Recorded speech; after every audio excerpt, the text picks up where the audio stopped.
So we've had a look at the upper body in rack position, and now we're going to take a look at the lower body in the rack position.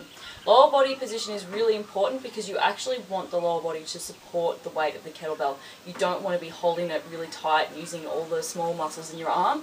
You want your lower body to do the work for you. So I'm going to get Rowan to rack the kettlebell for me and just show you on the side.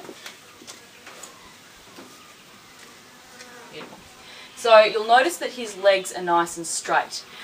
So as much as possible you want your legs locked out in the rack position, unless you're really hypermobile, in which case you might want to stop it around an anatomical lockout position. But you do want your legs straight because this is going to help you support the weight.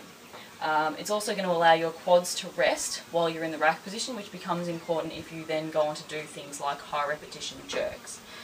Okay, so as you can see here, the weight of the kettlebell goes over his hip and around the heel to mid-foot. So his lower body is actually doing all the work for him at this stage.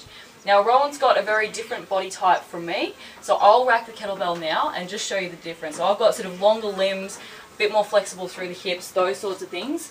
So my rack position looks a little bit more exaggerated. I look like I've got a much rounder back, my hips are coming much more forward, but you'll notice that the weight is still going over the same spot. So the weight is sitting over my hip and around sort of heel to mid-foot area. So again, my lower body supporting the weight. Same principles for both of us, we just have very different body types, so the rack position can look quite different.